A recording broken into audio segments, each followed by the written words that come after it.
Hello everyone, what's up, what's new, and what's brackin'? I'm Richard Schertzer, and today I will be reviewing one of Disney's lesser known films, but should be well respected, Babes in Toyland. So, let's get started with the summary. This movie is about a young couple named Tom and Mary who are planning to get married. However, the evil Barnaby, played brilliantly by Ray Bolger, who was the Scarecrow in The Wizard of Oz, plans to thwart that wedding and try to marry Mary so he can get his hands on her money. And that's basically the main gist of this. But I want to start off by talking again about the performances and working my way to other aspects of the film. This movie had really solid performances. Specifically, I'm going to highlight Ray Bolger's performance. And looking at Ray Bolger's performance, knowing that he played the Scarecrow in The Wizard of Oz, and in over 20 years later, played a villain so vile and despicable it almost rivals that of the Wicked Witch of the West. That shows you his level of range. I mean, he has very good range and very good dynamics as an actor. So I really praise him for that. When it comes to the production design is magnificent. It really is incredible to look at. It's so magical. It's resplendent. I think the eye-popping color is what really makes me want to watch it over and over and over again. I fully enjoyed watching this movie, and I enjoyed watching it because I guess it's nostalgic. It brings back nostalgic memories, because I remember when me and my family used to watch this movie on VHS. I don't know if you guys remember VHS, but that was one of those things before streaming and Blu-ray and DVDs where you had to watch something and then rewind the tape over and over again. But it was just this movie was really solid. This movie was really fun to watch. When it comes to costume design, the same thing as production design. Amazing, outstanding. The costume designers should be proud of themselves.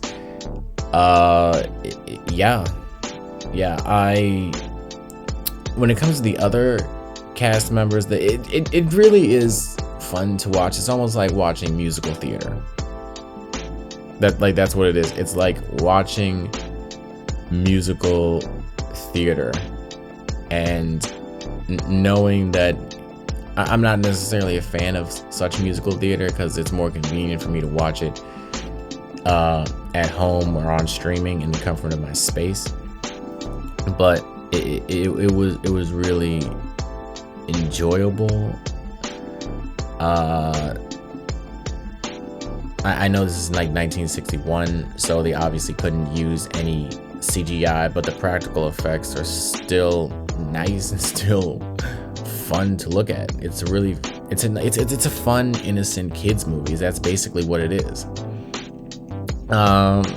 So when it comes down to other actors, other players, again, these are very fun and enjoyable players. These are very fun and enjoyable actors. The Goose, the Goose was funny. The Goose did have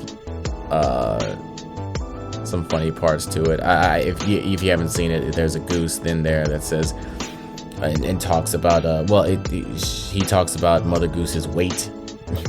Obviously, you don't do that about a woman's weight, which is very enjoyable. I really like its wholesome qualities and its innocence. I really like the fact that this movie can be seen by anyone of all ages and still look good. I mean, it's a resplendent Disney movie. It's fun to look at. It's pretty to look at. It's really one of Disney's forgotten gems.